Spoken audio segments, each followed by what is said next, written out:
ಸ್ನೇಹಿತರೆ ನಮಸ್ಕಾರ ಎಲ್ಲರಿಗೂ. ಮಧ್ಯಪ್ರಾಚ್ಯ ಅಂದ್ರೆ ಮಿಡ್ಲ್ ಈಸ್ಟ್ ಅಲ್ಲಿ ಪ್ರಕ್ಷುಬ್ಧ ಪರಿಸ್ಥಿತಿ ಇರುವುದರಿಂದ ಹಾಗೂ ಅಲ್ಲಿ ಸಂಘರ್ಷ ನಡೀತಾ ಇರುವುದು ತಮಗೆಲ್ಲರಿಗೂ ಗೊತ್ತಿದೆ. ಈ ಸಂಘರ್ಷದ ಕಾರಣದಿಂದ ಕರ್ನಾಟಕದ ನಿವಾಸಿಗಳು ಕೆಲವರು ಮಿಡ್ಲ್ ಈಸ್ಟ್ ಅಲ್ಲಿ ಟ್ರಾನ್ಸಿಟ್ ಅಲ್ಲಿ ಅಲ್ಲೇ ಸಿಕ್ಕಾಕೊಂಡಿದ್ದಾರೆ. ಅವರು ಸ್ವಲ್ಪ ಆತಂಕದಲ್ಲಿದ್ದಾರೆ. ನಾವು ಹೇಗೆ ಮರಳುವುದು ಅನ್ನುವಂಥ ಪ್ರಶ್ನೆಯನ್ನ ಇಟ್ಕೊಂಡು ಅವರೆಲ್ಲರಿಗೂ ಕೂಡ ನಾನು ಸರ್ಕಾರದ ಪರವಾಗಿ ಆತಂಕಕ್ಕೆ ಒಳಗಾಗಬೇಕಾದಂತ ಅವಶ್ಯಕತೆ ಇಲ್ಲ ಎಂದು ವಿಶ್ವಾಸವನ್ನ ತುಂಬುವಂತ ಕೆಲಸ ಮಾಡಲಿಕ್ಕೆ ಬಯಸ್ತೇನೆ. ನಮ್ಮದು ಅವರಿಗೆ ಸ್ಪಂದನೆ ಮಾಡಲಿಕ್ಕೆ ಶನಿವಾರ ರಾತ್ರಿಯಿಂದಾನೇ ನಾವು ಹೆಲ್ಪ್ ಲೈನ್ ಅನ್ನ ಚಾಲನೆ ಮಾಡಿದ್ದೇವೆ. ಈಗಾಗಲೇ ಸುಮಾರು 109 ಅಲ್ಲಿ ಸಿಲುಕಿಕೊಂಡಿರ್ತಕ್ಕಂಥವರು ನಮ್ಮ ಹೆಲ್ಪ್ ಲೈನ್ಗೆ ಕರೆಯನ್ನ ಮಾಡಿ ಅವರಿಗೆ ಅವ್ರದ ಮಾಹಿತಿಯನ್ನ ನಮಗೆ ಕೊಟ್ಟಿದ್ದಾರೆ. 109 ನಿನ್ನೆಯೂ ಸಹ ನಾವು ಮುಖ್ಯಮಂತ್ರಿಗಳು ನಿನ್ನೆ ಬೆಳಿಗ್ಗೆ ಸೂಚನೆ ಕೊಟ್ಟ ನಂತರ ಮತ್ತಷ್ಟು ಜಾಗೃತರಾಗಿ ನಮ್ಮ ವಿಪತ್ತು ನಿರ್ವಹಣೆ ಪ್ರಧಾನ ಕಾರ್ಯದರ್ಶಿಗಳು ಆಯುಕ್ತರಿಂದ ಹಿಡಿದು ನಮ್ಮಲ್ಲಿ ಸ್ಟೇಟ್ ಎಮರ್ಜೆನ್ಸಿ ಆಪರೇಷನ್ ಸೆಂಟರ್ ಅಂತ ಇದೆ, SCOC, ಅವರು ಶನಿವಾರ ರಾತ್ರಿಯಿಂದಾನೇ ನಾವು ಆಕ್ಟಿವ್ ಆಗಿ ಕೆಲಸ ಮಾಡ್ತಾ ಇದ್ದೇವೆ. ಹಾಗೂ ಭಾರತ ಸರ್ಕಾರದ ಜೊತೆಗೆ ಅಂದ್ರೆ ಮಿನಿಸ್ಟ್ರಿ ಆಫ್ ಎಕ್ಸ್ಟರ್ನಲ್ ಅಫೇರ್ಸ್ ಅವರ ಜೊತೆಗೆ ಪ್ರತಿನಿತ್ಯ ಸಂಪರ್ಕವನ್ನ ಇಟ್ಕೊಂಡು ಯಾವ ಜನ ನಮ್ಮವರು ಸಿಕ್ಕಾಕೊಂಡಿದ್ದಾರೆ ಭಾರತ ಸರ್ಕಾರದ ಮುಖಾಂತರ ಅವರನ್ನ ತಲುಪುವಂತ ಪ್ರಯತ್ನವನ್ನು ಮಾಡ್ತಾ ಇದ್ದೇವೆ. ದೆಹಲಿಯಲ್ಲಿ ಇರ್ತಕ್ಕಂಥ ನಮ್ಮ ರೆಸಿಡೆಂಟ್ ಕಮಿಷನರ್ ಅವರು ಸಹ ministry of external affairs Delhi ಜೊತೆಗೆ ಪ್ರತಿನಿತ್ಯ ಸಂಪರ್ಕದಲ್ಲಿ ಇಟ್ಕೊಂಡು ಅವರು ದೆಹಲಿಯಿಂದ ನಮ್ಮ ಕರ್ನಾಟಕದ ನಿವಾಸಿಗಳ ರಕ್ಷಣೆಗೆ ಅವರು ಕೋಆರ್ಡಿನೇಷನ್ ಅನ್ನ ಮಾಡ್ತಾ ಇದ್ದಾರೆ. ಈಗ 3 ವಿಷಯಗಳಲ್ಲಿ ಸ್ವಲ್ಪ ಕರೆ ಮಾಡಿದಂತವರು ನಮಗೆ ಪ್ರಶ್ನೆಗಳನ್ನ ಕೇಳ್ತಾ ಇದ್ದಾರೆ. ಬಹುಶಃ 3 ವಿಷಯದಲ್ಲಿ ಸ್ವಲ್ಪ ಆತಂಕ ಇರಬಹುದು ಅವರಿಗೆ. ಒಂದನೇದು, ಎಲ್ಲರೂ ಕೇಳ್ತಾ ಇರತಕ್ಕಂತಹದ್ದು, ನಮಗೆ ಅಲ್ಲಿಂದ ವಾಪಸ್ಸು ಕರ್ನಾಟಕಕ್ಕೆ ಬರೋದಕ್ಕೆ ವಿಶೇಷ ವಿಮಾನ ಆಗಲಿ ಅಥವಾ ಬೇರೆ ಮುಖಾಂತರ ಆಗಲಿ ಅವರ ವಾಪಸ್ಸು ಪ್ರವಾಸದ ಬಗ್ಗೆ ಕೇಳ್ತಾ ಇದ್ದಾರೆ. ಅಂದ್ರೆ ನಮ್ಮನ್ನ ರೆಸ್ಕ್ಯೂ ಫ್ಲೈಟ್ಸ್ ಅಥವಾ ಸ್ಪೆಷಲ್ ಫ್ಲೈಟ್ ಏನಾದರೂ ಮಾಡ್ತಾ ಇದ್ದೀರಾ ಅಂತ ಕೇಳ್ತಾ ಇದ್ದಾರೆ. ಇದನ್ನ ನಾವು ಕೇಂದ್ರ ಸರ್ಕಾರದ ಜೊತೆಗೆ ಅವರನ್ನು ಕೇಳಿದ್ದೇವೆ. ಕೇಂದ್ರ ಸರ್ಕಾರದವರು ಅಲ್ಲಿ ಸದ್ಯಕ್ಕೆ ಏರ್ ಟ್ರಾಫಿಕ್ ಅಲೌಡ್ ಇಲ್ಲದೆ ಇರೋದ್ರಿಂದ, ನಿಷೇಧ ಮಾಡಿರೋದ್ರಿಂದ ಯಾವುದೇ ವಿಮಾನ ಅಲ್ಲಿ ಈಗ ಹಾರಾಟ ಮಾಡಲಿಕ್ಕೆ ಸಾಧ್ಯ ಇಲ್ಲ. ಸೊ ಆ ಸಂದರ್ಭದಲ್ಲಿ ರೆಗ್ಯುಲರ್ ಫ್ಲೈಟ್ ಆಗಲಿ ವಿಶೇಷ ವಿಮಾನ ಆಗಲಿ ಸದ್ಯಕ್ಕೆ ಅಲ್ಲಿಂದ ಹೊರಡ್ಲಿಕ್ಕೆ ಅವಕಾಶ ಇಲ್ಲ. ಆದರೆ ಏರ್ ಟ್ರಾಫಿಕ್ ಕ್ಲಿಯರ್ ಆದ ಕೂಡಲೇ ಏರ್ ಟ್ರಾಫಿಕ್ ಸದ್ಯಕ್ಕೆ ಏನು ನಿಷೇಧವಾಗಿದೆ ಆ ನಿಷೇಧವನ್ನ ತೆರವು ಮಾಡಿ ವಿಮಾನ ಹಾರಾಟಕ್ಕೆ ಅವಕಾಶ ಆದ ಕೂಡಲೇ ಕೇಂದ್ರ ಸರ್ಕಾರದವರು ವಿಶೇಷ ವಿಮಾನ ಆಗಲಿ ಅಥವಾ ರೆಗ್ಯುಲರ್ ಫ್ಲೈಟ್ಸ್ ಏನಿದಾವೆ ಏರ್ಲೈನ್ಸ್ ಅವುಗಳ ಮುಖಾಂತರ ವಾಪಸ್ಸು ಪ್ರಯಾಣಕ್ಕೆ ವ್ಯವಸ್ಥೆ ಮಾಡುವಂತ ವಿಚಾರ ಕೇಂದ್ರ ಸರ್ಕಾರ ಮಾಡ್ತಾ ಇದೆ. ಸೊ ಆದ್ರೆ ಅವೆಲ್ಲವೂ ಸಾಧ್ಯ ಯಾವಾಗ ಅಂದ್ರೆ ಸದ್ಯಕ್ಕೆ ವಿಮಾನಯಾನ ಏನು ನಿಷೇಧ ಆಗಿದೆ ಆ ನಿಷೇಧ ತೆರವುಗೊಂಡ ಕೂಡಲೇ ರಿಟರ್ನ್ ಬಗ್ಗೆ ಮಾಹಿತಿಯನ್ನ ನೀಡಲಾಗುವುದು. ಸೊ ಅಲ್ಲಿಯವರೆಗೆ ಶಾಂತವಾಗಿ ಇರಬೇಕು ಅಂತ ನಾನು ಮನವಿ ಮಾಡ್ತೇನೆ. ಅದು 1 ವಾರ ಆಗಬಹುದು, 4 ದಿನ ಆಗಬಹುದು ಅಥವಾ 10 ದಿನ ಆಗಬಹುದು. ಎಲ್ಲಿಯವರೆಗೂ ಕದನ ವಿರಾಮ ಆಗೋದಿಲ್ಲ ಅಲ್ಲಿಯವರೆಗೂ ಸಹ ವಿಮಾನಯಾನಕ್ಕೆ ಈ ಪ್ರದೇಶ ಸೂಕ್ತ ಅಲ್ಲ.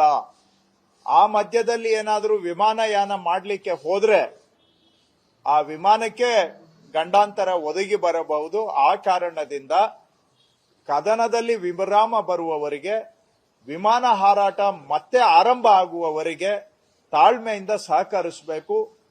ಅದು ಅವಕಾಶ ಸಿಕ್ಕ ಕೂಡಲೇ ರಿಟರ್ನ್ಗೆ ಏನು ಅನ್ನುವಂತಹದನ್ನ ಭಾರತ ಸರ್ಕಾರದವರ ಜೊತೆಗೆ ಮಾತನಾಡಿ ನಾವು ನಮ್ಮ ಕರ್ನಾಟಕದ ನಿವಾಸಿಗಳಿಗೆ ಮಾಹಿತಿಯನ್ನ ಕೊಡ್ತೇವೆ. ಇದು ಮೊದಲನೇ ವಿಷಯ, ರಿಟರ್ನ್ ಬಗ್ಗೆ ಕೇಳ್ತಾ ಇರ್ತಕ್ಕಂಥದ್ದು.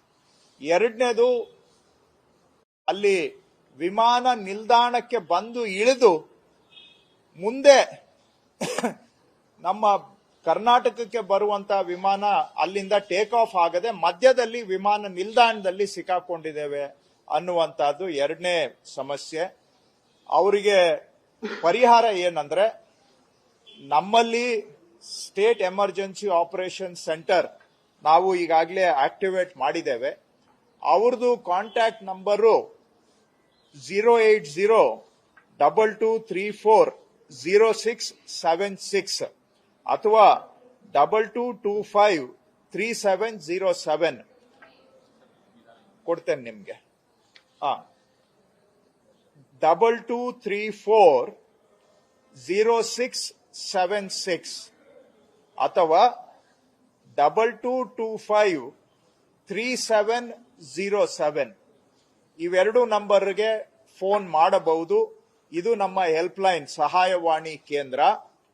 ಯಾರಾದ್ರೂ ಏರ್ಪೋರ್ಟ್ ಅಲ್ಲಿ ನಾವು ಮಧ್ಯದಲ್ಲಿ ಬಂದು ಸಿಕ್ಕಾಕೊಂಡಿದ್ದೇವೆ ಅಂದ್ರೆ ಬಹುಶಃ ದುಬೈ ಏರ್ಪೋರ್ಟ್ ನಲ್ಲಿ ಇದ್ದಾರೆ ಅಥವಾ ಬಹರೀನ್ ಏರ್ಪೋರ್ಟ್ ನಲ್ಲಿ ಇದ್ದಾರೆ. ಇಲ್ಲಿವರೆಗೂ ನಮ್ಗೆ ಜಾಸ್ತಿ ಕರೆಗಳು ಬಂದಿರೋದು ಈ ಎರಡು ಏರ್ಪೋರ್ಟ್ ಇಂದಾನೆ. ಆ ಏರ್ಪೋರ್ಟ್ ನಲ್ಲಿ ಸಿಕ್ಕಾಕೊಂಡಿದ್ದೇವೆ, ಇಲ್ಲಿಗೆ ಕನೆಕ್ಟಿಂಗ್ ಫ್ಲೈಟ್ ಟೇಕ್ ಆಫ್ ಆಗ್ತಾ ಇಲ್ಲ, ಏರ್ಪೋರ್ಟ್ ನಲ್ಲಿ ಸೌಲಭ್ಯ ಇಲ್ಲ, ಆದ್ರೆ ನಮಗೆ ಹೊರಗಡೆ ಹೋಗ್ಲಿಕ್ಕೆ ವೀಸಾನೂ ಕೂಡ ಇಲ್ಲ. ಈ ಸಮಸ್ಯೆ ಇದ್ದಲ್ಲಿ ನಮಗೆ ಈ ಕಾಲ್ ಸೆಂಟರ್ಗೆ ಫೋನ್ ಮಾಡಿದ್ರೆ ನಾವು ಈ ಮಾಹಿತಿಯನ್ನ ministry of external affairs government of ಇಂಡಿಯಾದವ್ರಿಗೆ ಕೊಟ್ಟು ಅವರಿಂದ ಲೋಕಲ್ ಎಂಬಸಿಗೆ ಕಳಿಸ್ಕೊಟ್ಟು ಲೋಕಲ್ ಎಂಬಸಿಯವರ ಕಡೆಯಿಂದ ಅವರಿಗೆ ಕಾಂಟ್ಯಾಕ್ಟ್ ಮಾಡಿಸಿ ಲೋಕಲ್ ವೀಸಾ ಸಿಗೋದಕ್ಕೆ ಅವರಿಗೆ ಅನುಕೂಲ ಮಾಡಿಕೊಡ್ಲಿಕ್ಕೆ ಅವಕಾಶ ಮಾಡಿದ್ದೇವೆ.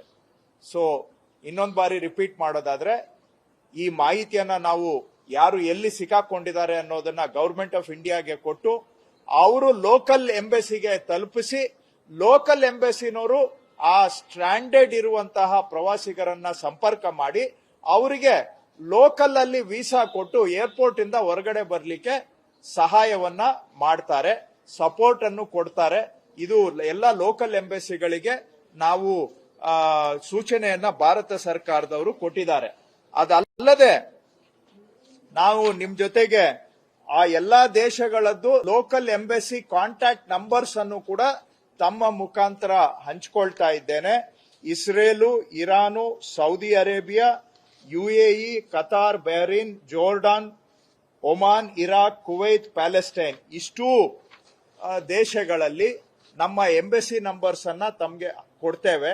ಸೊ ಅಲ್ಲಿ ಯಾರಾದ್ರೂ ಸಿಕ್ಕಾಕೊಂಡಿದ್ರೆ ದಯವಿಟ್ಟು ನೇರವಾಗಿ ಸ್ಥಳೀಯ ಎಂಬಸಿಯನ್ನು ಕಾಂಟ್ಯಾಕ್ಟ್ ಮಾಡಬಹುದು.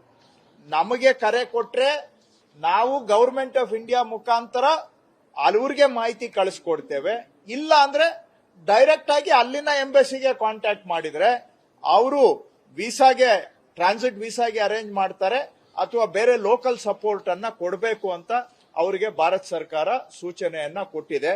ಇದು ಅಲ್ಲದೆ ಕೇಂದ್ರ ಸರ್ಕಾರದ್ದು ಸಾರಥಿ ಸಹಾಯ ಅಂತ ಒಂದು ವೆಬ್ ಪೋರ್ಟಲ್ ಇದೆ, ಅಲ್ಲೂ ಕೂಡ ನೇರವಾಗಿ ಸಂಪರ್ಕ ಮಾಡಬಹುದು. ಸೊ 3 ವಿಧಾನ ಇದೆ. ಒಂದು, ನಮ್ಮ ಸ್ಟೇಟ್ ಎಮರ್ಜೆನ್ಸಿ ಆಪರೇಷನ್ ಸೆಂಟರ್ ನಮ್ಮ ಹೆಲ್ಪ್ ಲೈನ್ಗೆ ಫೋನ್ ಮಾಡಬಹುದು, ನಾವು ಅದನ್ನ ಕೇಂದ್ರ ಸರ್ಕಾರಕ್ಕೆ ಕೊಟ್ಟು ಅಲ್ಲಿಂದ ಎಂಬಸಿಗೆ ಕೊಡಿಸ್ತೇವೆ. ಅಥವಾ ನೇರವಾಗಿ ಲೋಕಲ್ ಎಂಬಸಿಗೆ ಸಂಪರ್ಕ ಮಾಡಬಹುದು. ಅಥವಾ ಕೇಂದ್ರ ಸರ್ಕಾರದ ಸಹಾಯವಾಣಿ ಆನ್ಲೈನ್ ಅಲ್ಲಿ ಸಾರಥಿ ಸಹಾಯ ಅಂತ ಇದೆ, ಅದಕ್ಕೂ ಕೂಡ ಸಂಪರ್ಕ ಮಾಡಬಹುದು. ಸೊ ಇದರ ಮುಖಾಂತರ ಲೋಕಲ್ ಅಲ್ಲಿ ಸದ್ಯಕ್ಕೆ ಟೆಂಪರರಿ ಆಗಿ ಏರ್ಪೋರ್ಟ್ ಅಲ್ಲಿ ಸಿಕ್ಕಾಕೊಂಡಿರೋರಿಗೆ ವೀಸಾ ಅರೇಂಜ್ಮೆಂಟ್ಸ್ ಅನ್ನ ಮಾಡಿ ಏರ್ಪೋರ್ಟ್ ಇಂದ ಹೊರಗಡೆ ಬಂದು ಹೋಟೆಲ್ ಅಲ್ಲಿ ಅಕಾಮಿಡೇಷನ್ ತಗೊಂಡು ಈ ಗಲಭೆ ಕಡಿಮೆ ಆಗೋವರೆಗೂ ಕಾಯಲಿಕ್ಕೆ ಅವಕಾಶ ಆಗತ್ತೆ. ಇನ್ನು 3ನೇ ವಿಷಯ, ಇವ್ರಿಗೆ ಅಲ್ಲಿ ಅಕಾಮಿಡೇಷನ್ ಮತ್ತೊಂದು ಮಗದೊಂದು ಅದರ ಖರ್ಚು ವೆಚ್ಚಗಳ ಬಗ್ಗೆನೂ ಕೂಡ ಕೆಲವು ಪ್ರಶ್ನೆಗಳು ಬಂದಿದ್ದಾವೆ. ನಾವು ನೇರವಾಗಿ ಆಯಾ ದೇಶಗಳಲ್ಲಿ ಅಲ್ಲಿ ಹೋಟೆಲ್ ಖರ್ಚನ್ನ ಕೊಡ್ಲಿಕ್ಕೆ ನಮ್ಗೆ ಯಾವುದು ಸಾಧನ ಇಲ್ಲ. ಮತ್ತು ಒಂದು ರಾಜ್ಯ ಸರ್ಕಾರ ಹೊರದೇಶದಲ್ಲಿ ಏನೇ ಮಾಡಬೇಕಾದ್ರೂ ಕೇಂದ್ರ ಸರ್ಕಾರದ ಮುಖಾಂತರವಾಗಿ ಮಾಡಬೇಕಾದಂತ ಅವಶ್ಯಕತೆ ಇರುತ್ತೆ. ಆದಾಗ್ಯೂ ಸಹ ನಮ್ಮ ಕರ್ನಾಟಕದ ನಿವಾಸಿಗಳು ಅಲ್ಲಿ ಏನಾದ್ರೂ ಸಿಕ್ಕಾಕೊಂಡು ಹೋಟೆಲ್ ಅಲ್ಲಿ ಖರ್ಚು ವೆಚ್ಚಕ್ಕೆ ಹಣ ಇಲ್ಲ ಅಂತ ಹೇಳಿದ್ರೆ ನಾವು ಭಾರತ ಸರ್ಕಾರಕ್ಕೆ ಮನವಿ ಮಾಡಿದ್ದೇವೆ. ಅಲ್ಲಿ ಎಂಬಸಿಯವರ ಮುಖಾಂತರ ಅದಕ್ಕೆ ಬೇಕಾದಂತಹ ವ್ಯವಸ್ಥೆಗಳನ್ನ ಮಾಡಿ ಆ ಖರ್ಚನ್ನ ಕರ್ನಾಟಕ ಸರ್ಕಾರ ಭರಿಸುತ್ತದೆ. ಕೇಂದ್ರ ಸರ್ಕಾರದವರು ಎಷ್ಟು ಖರ್ಚಾಗಿದೆ ಅಂತ ನಮ್ಗೆ ಕೊಟ್ರೆ ಅದು ಎಷ್ಟೇ ಖರ್ಚಾಗಿದ್ರೂ ಕೂಡ ಅದನ್ನ ಭರಿಸಲಿಕ್ಕೆ ನಾವು ಸಿದ್ಧರಿದ್ದೇವೆ ಅನ್ನುವಂತ ವಿಷಯವನ್ನ ಕೇಂದ್ರ ಸರ್ಕಾರದ ಗಮನಕ್ಕೆ ನಾವು ತಂದಿದ್ದೇವೆ. ಆದ್ರೆ ಲೋಕಲ್ ಅಲ್ಲಿ ಬೇರೆ ದೇಶದಲ್ಲಿ ಆಪರೇಟ್ ಮಾಡಬೇಕಾದ್ರೆ ನಾವು ಭಾರತ ಸರ್ಕಾರದ ಮುಖಾಂತರವಾಗಿ ನಾವು ಆಪರೇಟ್ ಮಾಡಬೇಕಾಗುತ್ತೆ.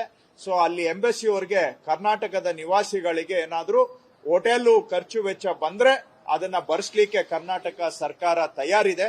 ಅದನ್ನ ಎಂಬಸಿ ಮುಖಾಂತರ ಗವರ್ಮೆಂಟ್ ಆಫ್ ಇಂಡಿಯಾ ಮುಖಾಂತರ ನಮ್ಗೆ ಬಂದ್ರೆ ಆ ಖರ್ಚು ವೆಚ್ಚವನ್ನು ಕೂಡ ಕರ್ನಾಟಕ ಸರ್ಕಾರ ಭರಿಸಲಿಕ್ಕೆ ಸಿದ್ಧವಾಗಿದೆ ಅನ್ನುವಂತಹದ್ದು ವಿಷಯ. ಇಷ್ಟು ವಿಷಯಗಳು ಇವತ್ತು ನಿನ್ನೆ ಕೇಂದ್ರ ಸರ್ಕಾರದ ಸಂಪುಟ ಉಪಸಮಿತಿ cabinet sub committee on security ನಿನ್ನೆ ಸಂಜೆ ಭೇಟಿ ಮಾಡಿದೆ. ಆದ್ರೆ ಅವರು ಇನ್ನೂವರೆಗೂ ಕೂಡ ಏನು ಅಧಿಕೃತವಾಗಿ ನಮಗೆ ಯಾವುದೇ ಪಬ್ಲಿಕ್ಗೆ ಇನ್ಫಾರ್ಮೇಶನ್ ಕೊಟ್ಟಿಲ್ಲ. ನಮಗೂ ಕೂಡ ಇನ್ನೂ ಇನ್ಫಾರ್ಮೇಶನ್ ಏನು ಕೊಟ್ಟಿಲ್ಲ ಏನು ತೀರ್ಮಾನ ಆಗಿದೆ ಅಂತ. ನಾವು ಕೂಡ ಸುದ್ದಿ ಮಾಧ್ಯಮದ ಮುಖಾಂತರ ಬೇರೆ ಬೇರೆ ದೇಶಗಳ ಸುದ್ದಿ ಮಾಧ್ಯಮದ ಮುಖಾಂತರ ತಿಳಿದು ಬಂದ ಹಾಗೆ ಇನ್ನೂ ಒಂದು ವಾರದಷ್ಟು ಈ ಕದನ ಮುಂದುವರಿಯುವ ಸಾಧ್ಯತೆ ಇದೆ ಅನ್ನುವಂತಹದ್ದು. ಸೊ ನಾವು ನಮ್ಮ ಕರ್ನಾಟಕದ ನಿವಾಸಿಗಳು ಹೊರಗಡೆ ಎಲ್ಲಿ ಸಿಕ್ಕಾಕೊಂಡಿದ್ದಾರೆ ಅವರ ನೆರವಿಗೆ ನಾವು ಎಲ್ಲಾ ಪ್ರಯತ್ನವನ್ನ ಮಾಡ್ತಾ ಇದ್ದೇವೆ. ಏತನ್ಮಧ್ಯೆ ಯಾರು ಆತಂಕಕ್ಕೆ ಒಳಗಾಗಬಾರದು. ಆತಂಕದಿಂದ ಏನೂ ಸಾಧನೆ ಮಾಡಲಿಕ್ಕೆ ಆಗೋದಿಲ್ಲ. ಇದು ಅನಿರೀಕ್ಷಿತ ಒಂದು ಘಟನೆ. ಇದರಲ್ಲಿ ನಿಮ್ಮ ಸರ್ಕಾರ ನಿಮ್ಮ ಜೊತೆಗೆ ನಿಂತಿದೆ. ನಾವು ನಮ್ಮ ಎಲ್ಲಾ ಶಕ್ತಿಯನ್ನ ಪ್ರಯೋಗ ಮಾಡಿ ನಿಮಗೆ ಸಕಾಲದಲ್ಲಿ ನೆರವನ್ನ ಕೊಡುವಂತಹದ್ದು ನಮ್ಮ ಜವಾಬ್ದಾರಿ ಇದೆ. ಆ ಕೆಲಸವನ್ನ ನಿಮ್ಮ ಸರ್ಕಾರ ಬಹಳ ಜವಾಬ್ದಾರಿಯುತವಾಗಿ ಮಾಡ್ತಾ ಇದೆ. ಆದ್ರೆ ಅವಕಾಶ ಸಿಗುವವರೆಗೆ ಎಲ್ಲರೂ ಕೂಡ ಶಾಂತಿಯಿಂದ ಇರಬೇಕು ಅಂತ ನಾನು ಮನವಿಯನ್ನ ಮಾಡ್ತಾ ಇದ್ದೇನೆ. ನಮ್ಮ ಹೆಲ್ಪ್ ಲೈನ್ ಜೊತೆ ಸಂಪರ್ಕ ಇಟ್ಕೊಳ್ಳಿ. ಅದು ಏನೇ ಸಮಸ್ಯೆ ಇದ್ರೂ ಅದಕ್ಕೆ ಸ್ಪಂದಿಸ್ತಕ್ಕಂತ ಕೆಲಸ ಭಾರತ ಸರ್ಕಾರದ ಸಹಾಯದಿಂದ ಭಾರತ ಸರ್ಕಾರದ ಮುಖಾಂತರ ನಾವು ನಿರಂತರವಾಗಿ ಅದನ್ನ ಮಾಡ್ತಾ ಇದ್ದೇವೆ. ಇದು ಅಲ್ಲದೆ ಡಿಸ್ಟ್ರಿಕ್ಟ್ ಲೆವೆಲ್ ಹೆಲ್ಪ್ ಲೈನ್ ಅನ್ನು ಕೂಡ ನಾವು ಆಕ್ಟಿವೇಟ್ ಮಾಡಿದ್ದೇವೆ ಪ್ರತಿ ಜಿಲ್ಲೆಗೆ. But state help line coordinate ಮಾಡ್ತಾ ಇದೆ. ಡಿಸ್ಟ್ರಿಕ್ಟ್ ಹೆಲ್ಪ್ ಲೈನ್ ಬಹುಶಃ ಅವಶ್ಯಕತೆ ಬರೋದಿಲ್ಲ. ಆದ್ರೆ ಎಲ್ಲಾ ಡಿಸಿಗಳಿಗೆ ನಾವು ಸೂಚನೆ ಕೊಟ್ಟಿದ್ದೇವೆ. ಆ ಜಿಲ್ಲೆಯವರು ಯಾರ್ಯಾರು ಎಲ್ಲೆಲ್ಲಿ ಸ್ಟ್ಯಾಂಡರ್ಡ್ ಇದ್ದಾರೆ ಅವ್ರ ಜೊತೆ ಕೋಆರ್ಡಿನೇಷನ್ ಮಾಡಬೇಕು ಅಂತಾನು ಕೂಡ ನಾವು ಸೂಚನೆಯನ್ನ ಕೊಟ್ಟಿದ್ದೇವೆ. ಒಟ್ಟಾರೆ ಸರ್ಕಾರ ಶನಿವಾರ ರಾತ್ರಿಯಿಂದಾನೇ ಎಚ್ಚೆತ್ಕೊಂಡು ಇವರನ್ನ ಎಲ್ಲೆಲ್ಲಿ ಇದ್ದಾರೆ ಅವ್ರಿಗೆ ನೆರವಿಗೆ ಈ ಸಂದರ್ಭದಲ್ಲಿ ಏನ್ ಮಾಡ್ಲಿಕ್ಕೆ ಸಾಧ್ಯ ಅದನ್ನ ಸರ್ಕಾರ ನಿರಂತರವಾಗಿ ಮಾಡ್ತಾ ಇದೆ.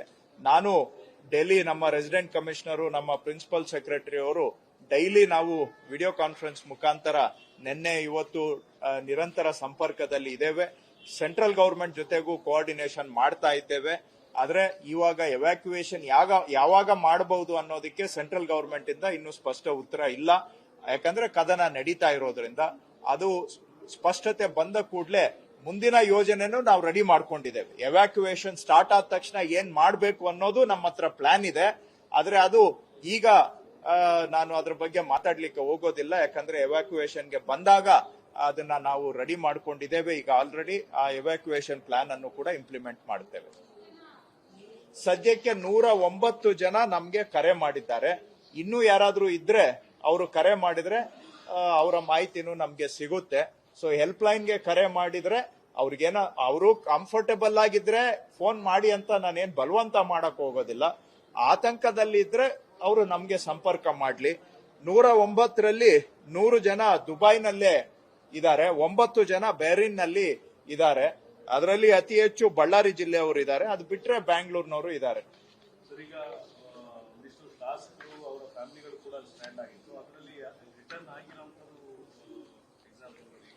ಇಲ್ಲ, ಇನ್ನು ಯಾವುದು ಅವರು ಎಲ್ಲಿದ್ರೋ ಗೊತ್ತಿಲ್ಲ. ಈಗ ಯುರೋಪ್ ಅಲ್ಲಿ ಅಥವಾ ನೀವು ಈ ಕಡೆ ಏಷ್ಯಾದಲ್ಲಿ, ಯುರೋಪಲ್ಲಿ, ಅಮೆರಿಕಾದಲ್ಲಿ ಇದ್ರೆ ವಯಾ ಮಿಡ್ಲ್ ಈಸ್ಟ್ ಬರೋದರ ಬದಲಿಗೆ ಬೇರೆ ರೂಟ್ ಅಲ್ಲಿ ಬರಬಹುದು ಅಂತವರಿಗೆ ಕೆಲವರಿಗೆ ಅವಕಾಶ ಇದೆ. ಸೊ ಅಂದ್ರೆ ಯುರೋಪ್ ಅಲ್ಲಿ ಸ್ಟಕ್ ಆಗಿದ್ದಾರೆ, ಅವ್ರು ಇನ್ನೂ ಟೇಕ್ ಆಫೇ ಆಗಿಲ್ಲ ಅಲ್ಲಿಂದ. ಅವ್ರು ಮಿಡ್ಲ್ ಈಸ್ಟ್ಗೆ ಬಂದು ಅಲ್ಲಿ ಫ್ಲೈಟ್ ಚೇಂಜ್ ಮಾಡಿ ಇಂಡಿಯಾಗೆ ಬರುವಂತವ್ರು ಇನ್ನೂ ಯುರೋಪ್ ಅಲ್ಲೇ ಇದ್ದಾರೆ ಸುಮಾರು ಜನ, ಅಮೆರಿಕಾದಲ್ಲೂ ಇದ್ದಾರೆ, ಏಷ್ಯಾದ ಕೆಲವು ಭಾಗದಲ್ಲೂ ಕೂಡ ಇದ್ದಾರೆ. ಸೊ ಅವರು ಬೇರೆ ಮಿಡ್ಲ್ ಈಸ್ಟ್ ರೂಟ್ ಅಲ್ಲದೆ ಬೇರೆ ರೂಟ್ ಮುಖಾಂತರವಾಗಿ ತಲುಪಬಹುದು. ಅಂದ್ರೆ ಈಗ ಸಿಂಗಾಪುರ್ ಏರ್ಲೈನ್ಸ್ ಇರುತ್ತೆ, ಬ್ಯಾಂಕಾಕ್ ಏರ್ಲೈನ್ಸ್ ಇರುತ್ತೆ, ಕ್ಯಾಥೆ ಪೆಸಿಫಿಕ್ ಇರುತ್ತೆ, ಇವಕ್ಕೆಲ್ಲ ಬಹುಶಃ ಇಷ್ಟು ಮಟ್ಟಿಗೆ ಏನು ತೊಂದರೆ ಆಗೋದಿಲ್ಲ. ಸೊ ಅವರು ಆ ರೂಟ್ ಇಂದ ವಾಪಸ್ ಬರ್ಲಿಕ್ಕೆ ಅವಕಾಶ ಇರುತ್ತೆ. ಸೊ ಏಷ್ಯನ್ ಕ್ಯಾರಿಯರ್ಸ್ ಮುಖಾಂತರ ಬರ್ಲಿಕ್ಕೆ ಅವಕಾಶ ಇರುತ್ತೆ. ಅದು ಅವರವರ ಟ್ರಾವೆಲ್ ಏಜೆಂಟ್ ಜೊತೆ ಮಾತಾಡಿಕೊಂಡು ಅದನ್ನ ಕೋಆರ್ಡಿನೇಟ್ ಮಾಡಬಹುದು. ಆದ್ರೆ ಮಿಡ್ಲ್ ಈಸ್ಟ್ ಮುಖಾಂತರನೇ ಬರಬೇಕು ಅಂತ ಅನಿವಾರ್ಯತೆ ಇರೋರಿಗೆ ಸದ್ಯಕ್ಕೆ ತೊಂದರೆ ಅಷ್ಟೇ, ಬೇರೆ ರೂಟ್ ಅಲ್ಲಿ ಬರೋರಿಗೆ ತೊಂದರೆ ಇಲ್ಲ ನನ್ನ ಪ್ರಕಾರ. ಇಲ್ಲ, ಯಾವುದು ಒಂದು ಮಾತ್ರ ಮೈನರ್ ಕ್ಯಾಶುಯಾಲಿಟಿ ಅಂತ ನಾನು ಅಲ್ಲಿ ಮಾತಾಡಿದಾಗ ಗೊತ್ತಾಯ್ತು. ಅಂತ ಮೇಜರ್ ಕ್ಯಾಶುಯಾಲಿಟಿ ನಮ್ದು ಯಾವ್ದು ಇಲ್ಲಿವರೆಗೆ ರಿಪೋರ್ಟ್ ಆಗಿಲ್ಲ, ನಮ್ಗೆ ಆ ಮಾಹಿತಿ ಬಂದಿಲ್ಲ. ಇಲ್ಲ, ಆ ರೀತಿ ಮಾಹಿತಿ ಇಲ್ಲ, ಅವ್ರು ಕೊಡಬೇಕು. ಇಲ್ಲ ಅಂದ್ರೆ ನಾವು ಇವರು ಮಿನಿಸ್ಟ್ರಿ ಆಫ್ ಎಕ್ಸ್ಟರ್ನಲ್ ಅಫೇರ್ಸ್ ಅವರಿಂದ ತಗೊಳ್ಬೇಕಾಗುತ್ತೆ.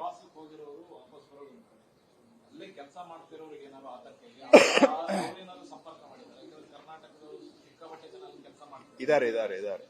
ಈಗ ನಾನು ಕೆಲವ್ರ ಹತ್ರ ಮಾತಾಡಿದೆ, ಕೆಲವರು ಶಾಸಕರು ಅಲ್ಲಿ ಸ್ಟಕ್ ಆಗಿರೋರು ಅವ್ರ ಹತ್ರನೂ ಮಾತಾಡಿದೆ. ಅಲ್ಲಿ ಒಂದು ಈ ಮಿಡ್ಲ್ ಈಸ್ಟ್ ಅಲ್ಲೇ ಇರೋರು, ತಾತ್ಕಾಲಿಕವಾಗಿ ಅಲ್ಲೇ ವಾಸ ಮಾಡ್ತಾ ಇರುವಂತವ್ರು, ಉದ್ಯೋಗದಲ್ಲಿರುವಂತವ್ರು, ಅವ್ರಿಗೆ ನಾವು ಮನವಿ ಮಾಡುವಂತಹದ್ದು ಲೋಕಲ್ ಗವರ್ಮೆಂಟ್ ಅವರು ಏನು ಸಲಹೆ ಸೂಚನೆ ಕೊಡ್ತಾರೆ ಅದನ್ನ ದಯವಿಟ್ಟು ಫಾಲೋ ಮಾಡಬೇಕು, ಅದನ್ನ ಸ್ಟ್ರಿಕ್ಟ್ ಆಗಿ ಫಾಲೋ ಮಾಡಬೇಕು. ಅವ್ರೇನು ಮನೆಯಿಂದ ಹೊರಗಡೆ ಬರಬಾರದು ಹಾಗೂ ಓಡಾಡಬಾರದು, ಇಂಥ ಸಮಯದಲ್ಲಿ ಕರ್ಫ್ಯೂ ಇರುತ್ತೆ, ಇಂಥ ಸೂಚನೆಗಳನ್ನ ದಯವಿಟ್ಟು ಅಲ್ಲಿ ಪಾಲನೆ ಮಾಡಬೇಕು. ಮಿಡ್ಲ್ ಈಸ್ಟ್ ಅಲ್ಲಿ ಇರ್ತಕ್ಕಂತಹ ವಾಸ ಮಾಡ್ತಾ ಇರತಕ್ಕಂತಹ ಕರ್ನಾಟಕದ ನಿವಾಸಿಗಳಿಗೆ ನಾನು ಮನವಿ ಮಾಡೋದು. ಹಾಗೂ ಎರಡನೇದು, ಲೋಕಲ್ ಎಂಬೆಸಿ ಹತ್ರ ದಯವಿಟ್ಟು ರಿಜಿಸ್ಟರ್ ಮಾಡ್ಕೊಳ್ಳಿ. ಅವರು ಟೈಮ್ ಟು ಟೈಮ್ ಏನೇ ಬೇಕಾದ್ರೂ ಕೂಡ ಲೋಕಲ್ ಎಂಬೆಸಿ ನಮಗೆ ಎಲ್ಲರಿಗೂ ನೇರವಾಗಿ, ನಾವು ಕರ್ನಾಟಕ ಸರ್ಕಾರ ನಿಮ್ಗೆ ತಲುಪಬೇಕಾದ್ರೂ ಲೋಕಲ್ ಎಂಬೆಸಿ ಮುಖಾಂತರ ನಾವು ತಲುಪಬೇಕಾಗುತ್ತೆ. ಸೊ ಹಾಗಾಗಿ ಲೋಕಲ್ ಎಂಬೆಸಿಯಲ್ಲಿ ರಿಜಿಸ್ಟರ್ ಮಾಡ್ಕೊಳ್ಳಿ, ನಿಮ್ಗೆ ಟೈಮ್ ಟು ಟೈಮ್ ನಾವು ಸಲಹೆ ಸೂಚನೆಯನ್ನ ಕೊಡ್ತೇವೆ.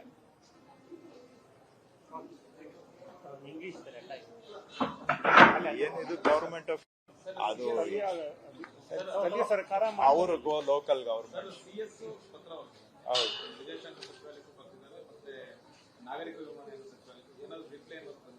ಸದ್ಯಕ್ಕೆ ಏನಿಲ್ಲ, ನಮ್ಮ ರೆಸಿಡೆಂಟ್ ಕಮಿಷನರು ಅದನ್ನೆಲ್ಲ ಅವ್ರಿಗೆ ಫಾಲೋ ಅಪ್ ಮಾಡ್ತಾ ಇದೀವಿ. ಅವ್ರದ್ದು ಸ್ಟ್ಯಾಂಡರ್ಡ್ ಪ್ರೋಟೋಕಾಲ್ ಇದೆ, ಇಂಥ ಸನ್ನಿವೇಶದಲ್ಲಿ ಏನ್ ಮಾಡ್ಬೇಕು ಅವರು ಆ ಪ್ರೋಟೋಕಾಲ್ಗೆ ಸ್ಟಿಕ್ ಆಗ್ತಾ ಇದ್ದಾರೆ ಅಷ್ಟೇ. ಅವರು ಅದರಿಂದ ಏನು ನೀವು ಎಷ್ಟು ಒತ್ತಡ ಹಾಕಿದ್ರು ಅವ್ರು ನಮ್ಮ ಪ್ರೋಟೋಕಾಲ್ ಅಷ್ಟೇ ಹೇಳ್ತಾರೆ. ನಾವಾದ್ರೂ ಒತ್ತಡಕ್ಕೆ ರೆಸ್ಪಾಂಡ್ ಮಾಡ್ತೇವೆ, ಬಟ್ ಅವ್ರದ್ದು ಸ್ಟ್ಯಾಂಡರ್ಡ್ ಪ್ರೋಟೋಕಾಲ್ ಇದೆ, ಅದನ್ನ ಫಾಲೋ ಮಾಡ್ತಾ ಇದ್ವಿ. ನಾವು ಕೇಳಿದ್ರು ಅಷ್ಟೇ ಹೇಳ್ತಾರೆ. ನಿಮ್ಮೂರಿನಿಂದ ವಿಶ್ವ ಮಟ್ಟದವರೆಗೆ ರಾಜಕೀಯ, ಸಿನಿಮಾ, ಸ್ಪೋರ್ಟ್ಸ್ ಯಾವ ಸುದ್ದಿಯೂ ಮಿಸ್ ಆಗಲ್ಲ. ಬರೀ ಸುದ್ದಿಯಷ್ಟೇ ಅಲ್ಲ, ಜೊತೆಯಲ್ಲೇ ಇರುತ್ತೆ ವಿಶ್ಲೇಷಣೆ. ಗ್ಯಾರಂಟಿ ನ್ಯೂಸ್ ನ ಸಬ್ಸ್ಕ್ರೈಬ್ ಮಾಡಿ, ಫಾಲೋ ಮಾಡಿ, ಕ್ಷಣ ಕ್ಷಣದ ಅಪ್ಡೇಟ್ಸ್ ಪಡೆಯಿರಿ.